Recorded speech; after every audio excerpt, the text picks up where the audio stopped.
Hello hi നമസ്തേ നമസ്കാരം. പച്ചവെള്ളത്തിൽ പൊടി കുഴച്ച് ഇടിയപ്പം ഉണ്ടാക്കുന്ന റെസിപ്പി നേരത്തെ തന്നെ അമ്മ അപ്ലോഡ് ചെയ്തിട്ടുണ്ട്. കാണാത്തവർ ഡിസ്ക്രിപ്ഷൻ ബോക്സിലുള്ള ലിങ്കിൽ ക്ലിക്ക് ചെയ്ത് ഒന്ന് കാണണം. ഓക്കെ, അപ്പോൾ ഈ പൊടി തയ്യാറാക്കുന്ന രീതി ഡീറ്റെയിൽഡ് ആയി തന്നെ കാണിച്ച് ഒരു വീഡിയോ ഇടണമെന്ന് കുറേ വ്യൂവേഴ്സ് നമുക്ക് റിക്വസ്റ്റ് ചെയ്തിട്ടുണ്ട്. അതുകൊണ്ട് തന്നെ ഇങ്ങനൊരു വീഡിയോ അമ്മ ചെയ്യാൻ തീരുമാനിച്ചു. അപ്പോൾ ഈ ഒരു രീതിയിൽ തയ്യാറാക്കുന്ന പൊടി കൊണ്ട് ഇടിയപ്പം മാത്രമല്ല, മോദകം, ഇലയട, പൂവട, കൊഴുക്കട്ട, കളിയടയ്ക്ക ഒക്കെ നമുക്ക് തയ്യാറാക്കിയെടുക്കാം. ഒട്ടും സമയം കളയാതെ തന്നെ വീഡിയോയിലേക്ക് നമുക്ക് കടക്കാം. അപ്പോൾ ചാനൽ സബ്സ്ക്രൈബ് ചെയ്യാത്തവർ മറക്കരുത്, ചാനൽ ഇപ്പോൾ തന്നെ സബ്സ്ക്രൈബ് ചെയ്യുക. നമ്മളുടെ റെസിപ്പീസ് എല്ലാം കണ്ട് നിങ്ങൾക്ക് ഇഷ്ടമാവുന്നെങ്കിൽ തീർച്ചയായും ഒരു ലൈക്കും കമൻറ്റും നിങ്ങളുടെ വിലപ്പെട്ട ഫീഡ്ബാക്കും ഞങ്ങൾക്ക് ആവശ്യമാണ്. അപ്പോൾ അമ്മയുടെ ഒരു റെസിപ്പി നമുക്ക് കണ്ടിട്ട് വരാം.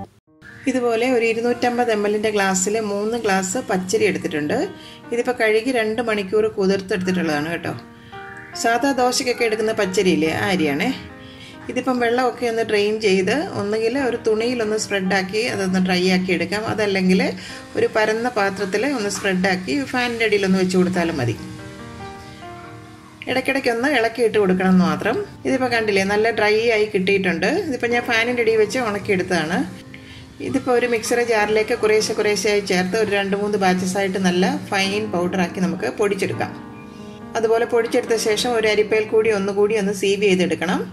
അപ്പോൾ നല്ല ഫൈനായിട്ട് തന്നെ നമുക്ക് കിട്ടും. അതിൽ തരിയൊക്കെ ഉണ്ടെങ്കിൽ നമുക്കങ്ങ് മാറ്റിയെടുക്കാം. അവസാനം വരുന്ന ആ തരി ഒന്നും കൂടി മിക്സർ ജാറിലിട്ട് ഒന്നും കൂടി പൊടിച്ച് വീണ്ടും അങ്ങ് സീവ് ചെയ്തെടുക്കാം. മുഴുവനും നല്ല ഫൈൻ പൗഡറാക്കി ഇപ്പോൾ പൊടിച്ചെടുത്തിട്ടുണ്ട്, കണ്ടില്ലേ. പെട്ടെന്ന് തന്നെ നമുക്ക് ചെയ്തെടുക്കാം. ഇനി ഇതുപോലെ ഒരു സ്റ്റീമറിൽ വെള്ളം തിളയ്ക്കാൻ വെച്ചിട്ടുണ്ട്. ആവി വന്ന് തുടങ്ങിയാൽ പൊടിച്ചെടുത്ത ആ പൊടി ഒരു തുണിയിലൊന്നാക്കി ഇതുപോലെ ഒന്ന് കവർ ചെയ്ത് അടച്ചു വെച്ച് ഒരു 10 അല്ലെങ്കിൽ 15 മിനിറ്റ് ഒന്ന് സ്റ്റീം ചെയ്തെടുക്കണം. 15 മിനിറ്റിന് ശേഷം നമുക്കൊന്ന് സ്റ്റീമർ തുറന്ന് നോക്കാം. കണ്ടില്ലേ, ഇതിനെ ഒരു പ്ലേറ്റിലേക്ക് ഒന്ന് സ്പ്രെഡാക്കാം. നന്നായിട്ട് തണുത്ത് കഴിഞ്ഞാൽ ആ കട്ടയൊക്കെ ഒന്ന് കൈകൊണ്ട് ഉടച്ചെടുക്കാം. ആ പൊടിയുടെ പശപ്പൊക്കെ നന്നായി പോയിട്ടുണ്ട്, കണ്ടില്ലേ. ഇങ്ങനെ ചെയ്യുന്ന പൊടി നമുക്ക് വറുത്തെടുക്കേണ്ട ആവശ്യമില്ല. അതുപോലെ തന്നെ പച്ചവെള്ളത്തിൽ തന്നെ നമുക്ക് കുഴച്ച ഇടിയപ്പം, കൊഴുക്കട്ടയും ഇലയടയും ഒക്കെ നമുക്ക് തയ്യാറാക്കിയെടുക്കാം. ചൂടുവെള്ളത്തിൽ കുഴച്ച് നമ്മുടെ കൈ ഉള്ളുവെന്നുള്ള പേടിയൊന്നും വേണ്ട. അപ്പോൾ ഈ ഒരു രീതിയിൽ നമ്മൾ പൊടി തയ്യാറാക്കിയെടുത്ത് തണുത്തതിന് ശേഷം കണ്ടെയ്നറിലാക്കി ഫ്രിഡ്ജിൽ 2 അല്ലെങ്കിൽ 3 ആഴ്ച വരെയൊക്കെ നമുക്ക് സൂക്ഷിക്കാം. അപ്പോൾ ഇതുപോലെ ചെയ്തെടുക്കുമ്പോൾ നമ്മൾ ഇടിയപ്പമൊക്കെ നല്ല സോഫ്റ്റ് ഇടിയപ്പം ഉണ്ടാക്കിയെടുക്കാം. അപ്പം റെസിപ്പി ഓൾറെഡി അപ്ലോഡ് ചെയ്തിട്ടുണ്ട്.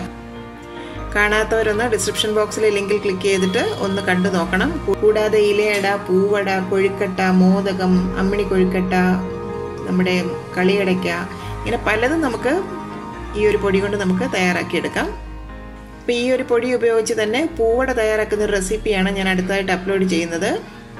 നമ്മൾ ഓണത്തിനൊക്കെ ഉണ്ടാക്കുന്ന പൂവട. അപ്പം വീഡിയോ കാണാൻ നിങ്ങൾ മറക്കരുത്.